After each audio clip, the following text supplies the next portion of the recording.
সুপ্রিয় চাকরিপ্রার্থী ভাই বোনেরা, আসসালামু আলাইকুম।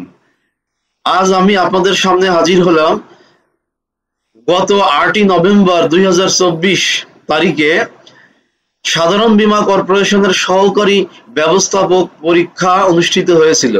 এই পরীক্ষার আয়োজন করেছিল আইবিএ।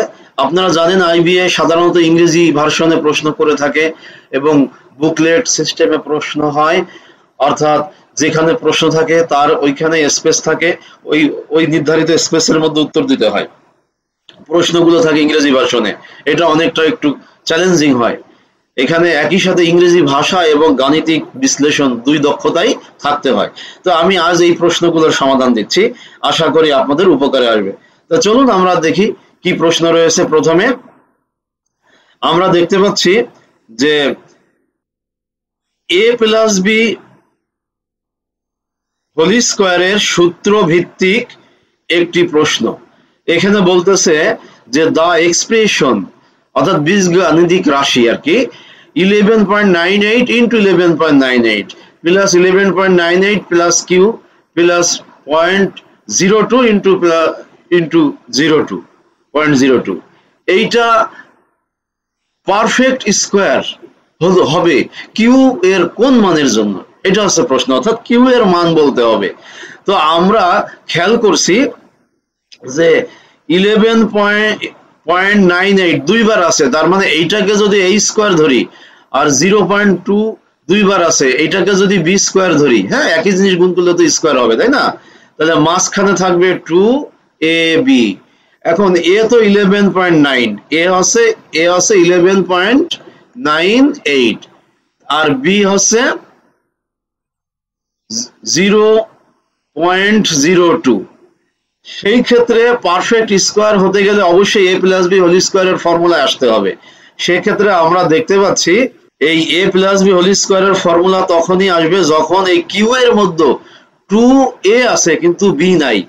তাহলে 2 আর b এর মান হচ্ছে 0.02। তাহলে এইটাকে যদি আমরা 2 দিয়ে গুণ করি তাহলে কিন্তু আমরা পাই 0.04।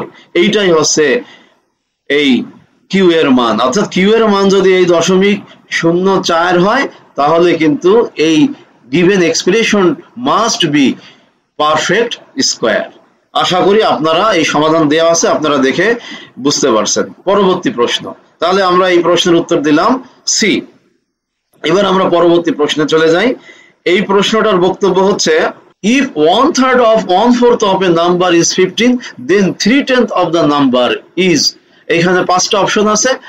এই প্রশ্নের বক্তব্য হচ্ছে যে একটি সংখ্যার 1/3 1/4 অংশ হচ্ছে 15।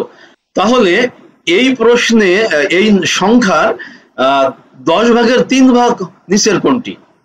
তো আমরা তো বুঝতেই পারতেছি, যদি আমরা এই প্রশ্নটাকে, এই সংখ্যাটাকে আমরা n ধরি তাহলে লিখতে হবে let us consider that number is n, R according to the question এই n into 1/3 into 1/4 is equal to 15, যেখানে n এর মান আসে 54।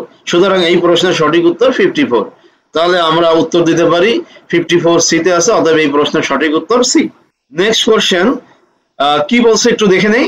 এখানে বলছে a shopkeeper suffers a loss of 20% upon selling a shirt for টাকা 4000, অর্থাৎ একজন দোকানদার 20% ক্ষতির শিকার হয়েছেন। কেন? কারণ উনি 4000 টাকায় একটা শার্ট বিক্রি করেছেন। এরপরে বলছে if he wants to make 50% profit, অর্থাৎ উনি যদি 15% লাভ করতে চান after giving an 8% discount of the market price, লিখিত মূল্যের উপর যদি উনি 8% ডিসকাউন্ট দেয়, এই ক্ষেত্রে উনি 15% লাভ করবেন। এখন প্রশ্ন করতেছে what is the market price, অর্থাৎ লিখিত মূল্য কত ছিল। তো এখন আমরা এই বক্তব্য থেকে এইটা স্পষ্ট হয়েছে, আমাদের কাছে স্পষ্ট হচ্ছে যে 20% ক্ষতি, তাহলে 100 থেকে যদি 20 বাদ দেই 80% থাকে। এই 80% হচ্ছে 4000 টাকার সমান। সেই ক্ষেত্রে 1% কত টাকার সমান, আর প্রফিট করতে হবে 15%, দ্যাট ইজ 115% কত টাকার সমান সেটা আমরা আগে বের করব। তো আমরা ক্যালকুলেট করে দেখছি যে 5750 টাকা হচ্ছে বিক্রি করতে হবে যদি 15% লাভ করতে হয়। এখন এখানে বলা হচ্ছে যে ওই ব্যক্তি কিন্তু 8% ডিসকাউন্ট দেন। তো 100 থেকে যদি 8 বিয়োগ করে দেই আমরা, তাহলে 92 থাকে। এই কথার অর্থ যে উনি 92 টাকা বিক্রি করতে পারবেন যদি মার্ক প্রাইস থাকে 100 টাকা। এই ক্ষেত্রে উনি 1 টাকা বিক্রি করলে কত হবে মার্ক প্রাইস, আর যদি 7550 টাকা উনি বিক্রি করতে চান সেক্ষেত্রে মার্ক প্রাইস কত হবে, 6250 টাকা। আমরা খেয়াল করছি ডি অপশন, এখানে 6250 টাকা আছে, অতএব সঠিক উত্তর D. Next question, A train takes 20 seconds to cross a pole. It takes 50 seconds to cross the platform. What is the ratio of length of the platform and that of the train? অর্থাৎ এখানে বলছে যে একটা train 20 সেকেন্ডে আছে একটা খুঁটি, pole মানে খুঁটি অতিক্রম করে, আর এই ট্রেনটাই 50 সেকেন্ড নেয় হচ্ছে প্ল্যাটফর্ম অতিক্রম করতে। এখন আমাদের বের করতে হবে যে ওই ট্রেনটার আর দৈর্ঘ্য আর প্ল্যাটফর্মের দৈর্ঘ্য এর রেশিও বা অনুপাত কত। তো এখন আমরা যদি ধরে নেই যে let the length of the platform and the train X and Y, তার মানে প্ল্যাটফর্মের দৈর্ঘ্য এক্স ধরলাম আর ট্রেনের দৈর্ঘ্য ওয়াই ধরলাম পর্যায়ক্রমে। হ্যাঁ, এখন if the velocity of the train is V metre per second, অর্থাৎ ভি কে আমরা ওই ট্রেনটার গতি ধরে নিলাম। এখন আমরা এখানে s is equal to vt formula প্রয়োগ করব। দেখেন এখানে লেখা আছে যে applying s is equal to vt formula. তো আমরা জানি y হচ্ছে ট্রেনের দৈর্ঘ্য। তো ট্রেনের দৈর্ঘ্য এটা হচ্ছে s, ট্রেনের দৈর্ঘ্যটা হচ্ছে s। যখন ট্রেন খুঁটিকে অতিক্রম করবে তখন খুঁটির কিন্তু দৈর্ঘ্য থাকে না। হ্যাঁ, এটা একটা ভার্টিক্যাল আইটেম, ফলে s is equal to vt প্রয়োগ করলে v এর মান আসে y/20, এটাকে 1 নম্বর সমীকরণ। এরপরে আমরা যখন আবার ধরবো যে প্ল্যাটফর্মকে ট্রেন অতিক্রম করছে, তখন এস এর মান হবে প্ল্যাটফর্ম আর ট্রেনের দৈর্ঘ্যের সমষ্টি ইজ ইকুয়াল টু ভিটি। এখানে টি হচ্ছে 50 সেকেন্ড, আর ভি এর মান তো আমরা বের করে রাখছি, তাহলে ভি এর মান বসালে x plus Y is equal to y/20, এটা ভি এর মান আমরা মার্ক করে রাখছি। হ্যাঁ, ইনটু 50, এই ক্ষেত্রে পাচ্ছি আমরা 5y/2। এখান থেকে দেখা যাচ্ছে যে x আর y এর রিলেশন আসতেছে 3/2, that is x is to y is equal to 3/2। আর অপশনগুলোর মধ্যে আমরা খেয়াল করছি যে অপশন ই তে আছে 3:2, অতএব এই প্রশ্নের সঠিক উত্তর ই। নেক্সট কোশ্চেন, এইখানে আমরা দেখতে পাচ্ছি ক্ষেত্রফল বিষয়ক একটা অঙ্ক আছে, অর্থাৎ the perimeter of a rectangular field, আর আয়তাকার একটি ক্ষেত্র যার পরিসীমা 104 meter. If the length of the field is 10 meters more than twice the width, অর্থাৎ প্রস্থ থেকে দৈর্ঘ্য হবে কেমন, দ্বিগুণ থেকেও 10 মিটার বেশি। What is the area of the field in square metre, অর্থাৎ এই ফিল্ডটার ক্ষেত্রফল আমাদেরকে নির্ণয় করতে হবে। তো আমরা যে বিষয়টা বুঝলাম যে এরিয়া, যে রেক্ট্যাঙ্গেল ফিল্ডের বের করব তার দৈর্ঘ্যের সাথে প্রস্থের একটা রিলেশন দেওয়া আছে, সেটা কি দ্বিগুণ থেকেও 10 মিটার বেশি। তাহলে আমরা ধরে নেব শুরুতে প্রস্থকে ধরে নেব। তাহলে let the width of the rectangular field is x metre, তাহলে লেন্থ হবে 2x প্লাস 10 মিটার। আর অ্যাকর্ডিং টু দ্য কোশ্চেন আমরা পরিসীমার যে ফর্মুলা জানি 2 ইন্টু দৈর্ঘ্য প্লাস প্রস্থ, সেখান থেকে লিখতে পারি যে 2 into 2x plus 10 plus x equal to 104, সেখান থেকে x এর মান আসলো 14।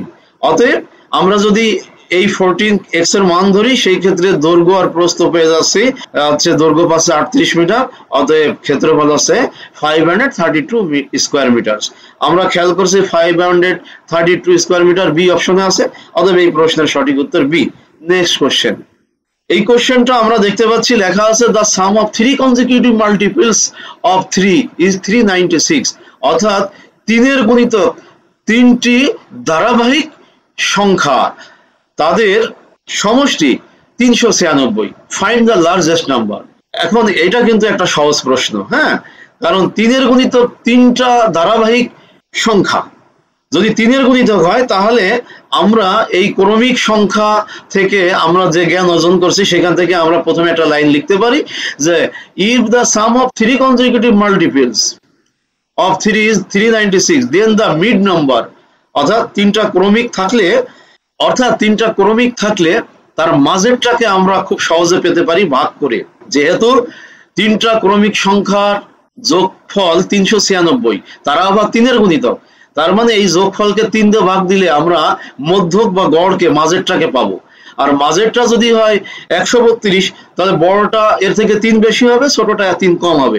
যেহেতু বড়টা চেয়েছে আমরা 132 আর 3 যোগ করে 135 উত্তর দেব। তো আমরা খেয়াল করতেছি 135 বি অপশনে আছে, অতএব এই প্রশ্নের সঠিক উত্তর B. Next question, the average of 20 numbers is 0। খেয়াল করেন 20টা সংখ্যার গড় 0। তাহলে গড় 0 কখন হয়? যখন কিছু ধনাত্মক আর ঋণাত্মক সংখ্যা একসাথে থাকে, তাদের যোগফল 0 হতে পারে। এখন বলতেছে অফ দেম, তাদের মধ্যে at the most how many of them may be greater than 0। বলতেছে ওই সংখ্যাগুলোর মধ্যে সর্বোচ্চ কতগুলো সংখ্যা ধনাত্মক, that is greater than 0। Greater than 0 মানে ধনাত্মক হবে, 0 থেকে বেশি হবে। তো সর্বোচ্চ সংখ্যক যদি হয় তাহলে আমরা সংখ্যাগুলোকে সর্বনিম্ন ধরবো, তখন সর্বোচ্চ সংখ্যক পাবো। তো সর্বনিম্ন ধরলে আমরা জানি ধনাত্মক সংখ্যাগুলো স্বাভাবিক সংখ্যা, তারা 1 থেকে শুরু হয়। তাহলে 1 থেকে আমরা যদি 1 থেকে ক্রমিক স্বাভাবিক সংখ্যাগুলোর যোগফল নেই, তাহলে আমরা জানি 1 থেকে 19 পর্যন্ত সংখ্যাগুলো যোগ করলে পরে আসে 190। এখন আপনাদের প্রশ্ন আসতে পারে যে 1 থেকে 19 পর্যন্ত কেন নিলাম? কারণ এখানে বলছে 20টা সংখ্যার যোগফল 0। তাহলে এই 20টার মধ্যে আমরা 19টা নিয়ে কাজ করব। 19টার যোগফল যা হয় ওইটা হবে প্রথম 19টা, আর 20তম সংখ্যা হবে নেগেটিভ, যা ওদের যোগফলের সমান। সুতরাং আমরা প্রস্তাব করছি যে 1 + 2 + 3 .99, আর নেক্সট লাস্ট নাম্বার আছে -190। এই এখন 1 থেকে 19 পর্যন্ত সংখ্যাগুলোর যোগফল হবে 190, আর 20তম সংখ্যা 190, এদের যোগফল 0। অতএব আমরা অ্যান্সার দিতে পারি যে সর্বোচ্চ সংখ্যক ধনাত্মক সংখ্যা 19, তাদের পরিমাণ 19। আমরা খেয়াল করছি 19 রয়েছে অপশন ডি তে, অতএব এই প্রশ্নের সঠিক উত্তর ডি।